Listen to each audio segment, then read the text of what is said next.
we have one more guest that wants to say a few words. Bonga, can you please come up?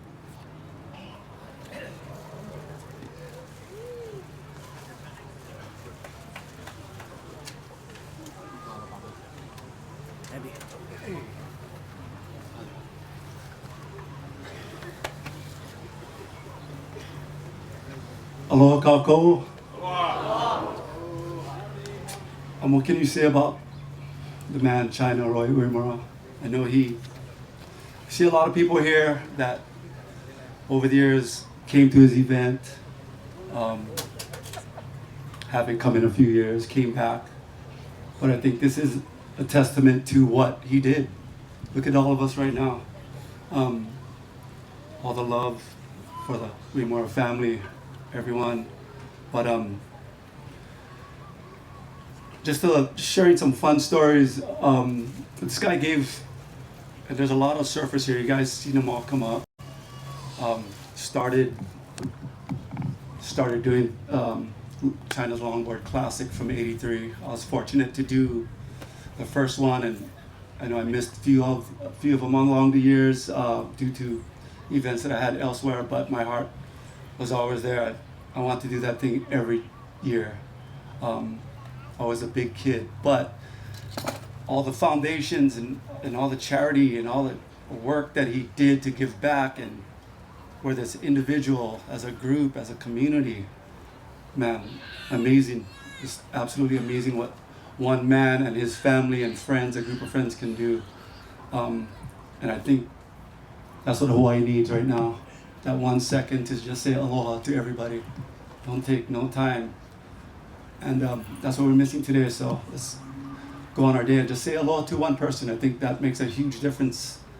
But anyway, getting to some fun stories. I was blessed to be shown competitive surfing through China.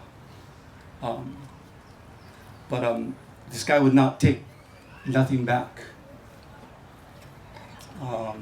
Whether it's, like, yeah, he'll take your help, of course, but monetary stuff, like, hey, how can I repay you? Like, that guy was all heart.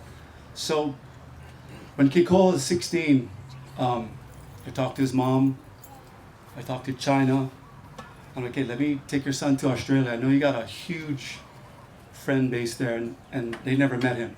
They never met KeyHole. And then the thing with me was like, hey, KeyHole, you better get all your schoolwork together. You got to talk to your principals, your counselors, your teachers. Let's go do this, man. And that was my chance to give back to China, because his son was so talented. And why not? Because he did that for all of us. So if there's a little thing that I could do, is just take this kid with me and let him just crush everybody, which he did. He went to Australia and he's absolutely surfed his heart out, and it showed. He won everything.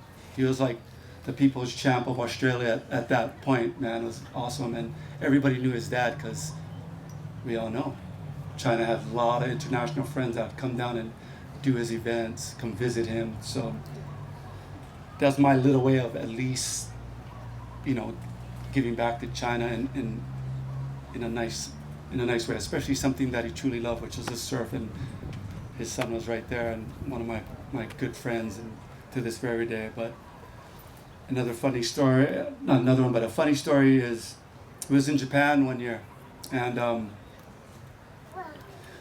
KeyHole, being the champ, won a bunch of events, Japan Grand Champ, but they still didn't figure him out just yet. So we had a final together, and he borrowed my board. But before we went out together and just faced off, the MC of the event came up to me, and he asked me, "Oh, Bonga-san, I go to Hawaii many times. I do China's contest many times, but I don't know KeyHole. And quick question, why do they call China? He's Japanese." I'm like, I don't know if I can put it, you would understand me if I told you the story with his broken English and my broken Japanese, but we started cracking up. And then he also asked me, like, "Bonga-san, I hear you guys talking, and why do you call KeyHole Taco Neck? I'm like, oh, brother, long story, but if you want it, you're gonna be on the, it was live feed, streaming around the world, and I'm like, okay, I'll give you one. So I told Toshi, I'm like, hey Toshi, it's not taco like Japanese, octopus. He's like, oh, it's like Mexican taco. And so he was all confused.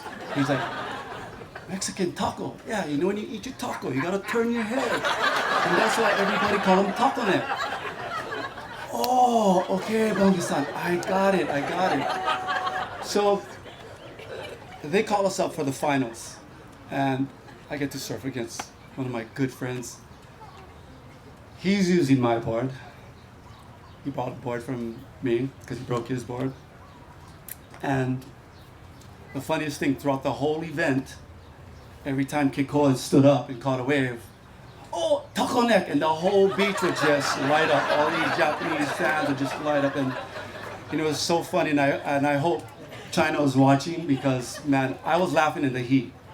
I could barely surf. So, long story short, KeyHole ended up winning on my board against me. But the times like that, it's comes back to his dad, because I think that's the only way that we relate, because my dad surfed with China.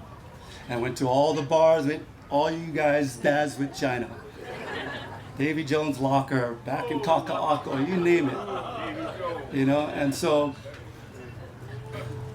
I was the product of that, and so is a lot of the young kids. And for me to give back to China is to have fun with this guy and to bloodline, whether it was Kanoi or Kikoa or, man, I just want to thank him for all those memories and for getting Hawaii surfing to where it is today, single-handedly. And we miss you, we love you, and mahalo everybody. Have a beautiful day. Don't forget to say aloha to somebody. 1 second.